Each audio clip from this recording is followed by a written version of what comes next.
So let's look at a couple of worked problems from Unit 1. Question 1, as you can see here, to identify a substance, a chemist often determines its density by pouring a sample of a liquid unknown into a graduated cylinder. Remember, graduated cylinders measure volume. They look like this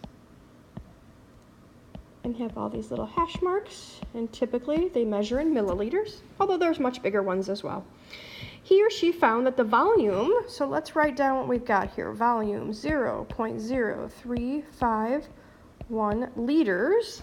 I know that's a volume because not only does it say it's a volume, but if you look at the units, it's in liters. Then she or he also found that the sample has a mass of 30.5 grams. Again, mass, it tells me, but it's also units of grams. The question then is, what's the density of the unknown liquid? And this problem wants it in a specific unit. It wants it in grams per milliliter.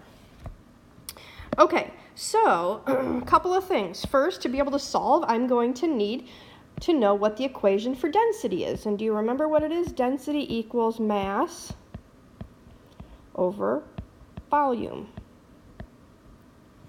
So technically, you can take any unit of mass and any unit of volume and plug in and solve. However, as I said a minute ago, this problem was specific, and sometimes they are. For density in my worked answer, my solution, I need to have the mass unit of gram and the volume unit of milliliter. So let's take a look and see what we've got. Mass unit of gram. Hey, check that box. The problem gave me grams. But of course, it'd be a little too easy if I just gave you milliliters. So the volume unit is in liters.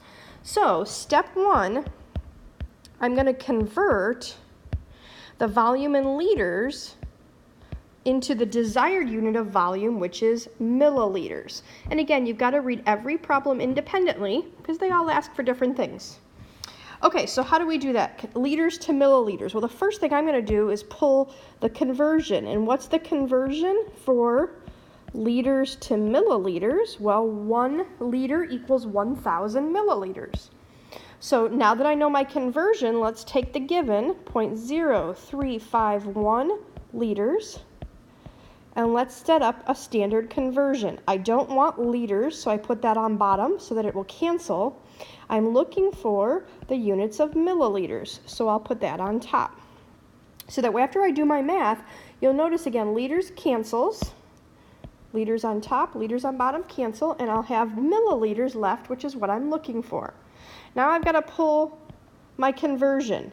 Wherever the L for liter is, I have a 1. Wherever the milliliter is, I put 1,000 because 1,000 milliliters is equal to 1 liter. This is called an equality. All right, again, math. If it's on the top, you multiply. If it's on the bottom, you divide. So this becomes 0.0351 liters times 1,000 milliliters, all divided by 1, which works out, which works out to be, if I don't make a mistake, which works out to be 35.1 milliliters. Now, sig figs.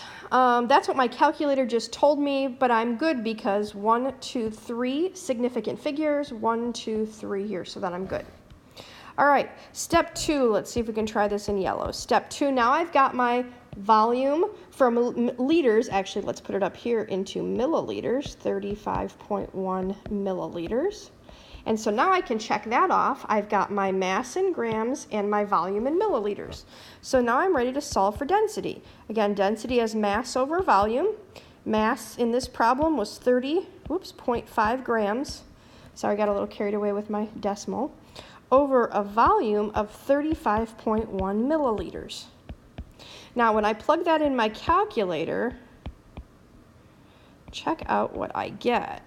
4, 5, 8, 7. I get crazy long numbers, right? Grams per mil.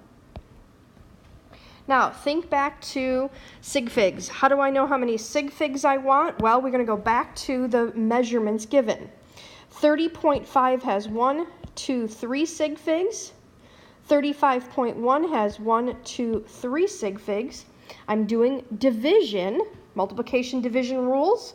You look at the fewer number of sig figs and your answer should have that. Well, they both have 3, so that makes it pretty simple. 1, 2, 3 sig figs. So this is where I'm going to cut it off. However, you got to check and see what the next number is, and that's a 9, if you can read my scribble, which means what? Well, I'm going to round up. So this is going to become 0.869 grams per milliliter. 3 sig figs in my answer, and we're good to go. All right, let's go on to the next problem. Again, another density problem. A piece of metal wire has a volume, so let's just go ahead and write that down. Volume of 20.2 milliliters. Again, I know that because it says volume, and I can double check it has a unit of milliliters, which is the unit of volume. And then I've got a mass given, 0.159 kilograms. Again, that's a mass, and I can double check that because the unit is kilograms, kg, which is a unit of mass. It's looking for density again, but again in this problem it gives me a specific unit, which is grams per cubic centimeter. Okay, so like the last problem, again, I'm going to have to check things. I need a density with a mass unit of gram. I don't have that here. So in other words, this needs to be converted into grams. And I need a volume unit of cubic centimeters. Ooh, that's in milliliters. Not right either. This is going to have to get converted. So again, let's do our steps. Step 1, let's do our conversion. Doesn't matter which one, doesn't matter which one you do first. We've got to convert both of them. So 20.2 milliliters. I set up my conversions. You'll notice every time I set it up the same exact way. So what I want to get rid of, I put on bottom. I want to go from milliliters into cubic centimeters. So what I want, I put on top, so that when I solve, that is my answer, the unit for my answer. Now, what goes in the middle there? Well, I need the conversion. And you may have to go look this up. I'm going to help you out this time. And for this one, 1 milliliter is actually equal to 1 cubic centimeter. So, sorry, I didn't give a lot of room there. 20.2 milliliters is equal to 20.2 cubic centimeters. So this guy, volume, converted. I'm into my desired unit, cubic centimeters. Next, I want to convert mass. Remember, this was not correct, or I should say this was not correct. I need to convert 0.159 kilograms. Set it up, again, the same way. Whatever I'm getting rid of, I put on bottom. Whatever I want, I put on top. This I'm getting out of kilograms, and I want grams. So kilograms is what I'm starting with. So I put kilograms on bottom, I put grams on top. Now again, what goes in the middle there? That's always the equality. What is equal to what? Okay, so kilograms to grams, where's that conversion? Well, you may have to look it up. But again, luckily, you've got me here to tell you 1 kilogram is equal to 1,000 grams. So wherever the kilograms, the kg, we put the 1, and wherever the g for grams is located, we put 1,000. And you don't have to think about what goes in the numerator, what goes in the denominator. Whatever you're getting rid of, that unit goes on bottom. Kilograms went on bottom. And from my equality here, 1 is with kilograms. Whatever we want, which is grams, goes on top. 1,000 was with grams. So then finally our math, when it's on top, you multiply. So 0.159 times 1,000. And if it's on bottom, you divide. So all of that divided by 1. Now, the examples I've been giving, I know everything's been divided by 1. Don't assume that. Oftentimes it isn't. But when it's divided by 1, obviously it's the same answer. So 0.159 kilograms is equal to 159 grams. So now my mass has been converted. And finally, I'm ready to actually solve the problem at hand. And that is, what is the density in grams per cubic centimeters? So I'm going to take the mass I just obtained, 159 grams, the volume in cubic centimeters that I solved for at the start, and I'm going to plug that in my calculator, and my calculator spits out 9.6534 0.653, and that's grams per cubic centimeter. And like the last problem, that's lots and lots of numbers, but that's what my calculator said. Now, that doesn't mean it's the final answer, it's just where I'm at right now. So, we got to go back and look at sig figs. 1, 2, 3 sig figs here. 1, 2, 3 sig figs here. So that makes it easy. If they were different numbers, you'd go with the smaller of the two numbers, but they're both 3. So 1, 2, 3 sig figs. I'm going to cut it right there. And I look at this number just beyond the line there, and if it is less than 5, you round down. If it's 5 or greater, you round up. Well, it's less than 5, so I'm going to round down. So in other words, that's going to be my number. 9.65, and always include the units.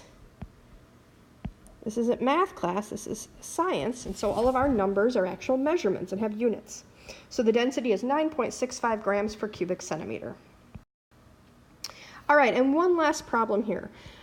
Chromium has the following isotopic masses and percent abundances. So there's 4 different isotopes. 1, 2, 3, 4 of chromium, and you can see what their whole number mass numbers are, their actual atomic masses, and the percent abundance, meaning how often it's found. So to get the average weight of an element, you have to do some math here. Do some math with everything. So you're going to take the percent abundance of each, we'll call this of number 1, remember this is number 1 here, divided by 100, because I don't want to work with a percentage, and that's going to get multiplied by the AMU for number 1. This guy right here, AMU, this column. And that's just for the very first one. And we're going to do the same thing for each of the other, in this case 3. Now, not all elements, have 4 isotopes. Some have more, some have less. But you would apply this based on how many that were present. For instance, if there were only 2, this would be it. This would be what your equation looks like. I need to do it 2 more times though. So plus the information from number 3, plus all this for number 4.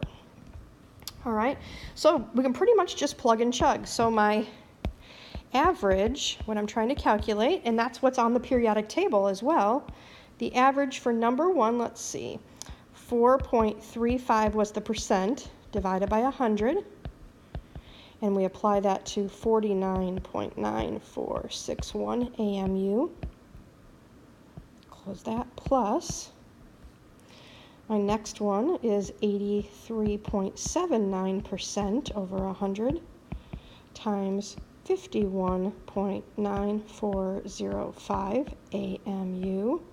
Close that, plus, I'm out of room, I got to carry it down here. My third one is 9.50% over 100 times the corresponding mass, 52.9407 AMU. Close that, plus one more, 2.36 divided by 100 times 53.9389 AMU, close parentheses. Now, when I put all that in my calculator in one shot. I use lots of parentheses. You can see all the parentheses I have written here. I use the same thing. You can, if you want, break it down and do one at a time and get an answer. But if you're going to do that, keep all the numbers from the calculator. You don't want to do any rounding and looking at sig figs until the very, very end. Okay? So I just plugged it all in my calculator, and I got a number of 51.8654249 AMU. Now, of course, what's our last thing? And that's to determine the actual answer. And so to do that, because I'm looking at AMUs, I'm going to go back up and look at the isotopic masses. And as you can see, each one has 2, 4, 6 sig figs. 1, 2, 3, 4, 5, 6. Draw my line. Look at what's going to be dropped, and that's less than 5. So my answer is simply going to be 51.8654 AMU. And that's it. And it's fairly close. I think it's 51.9 depending on what periodic table you have, but that's pretty close to what's on the periodic table for chromium.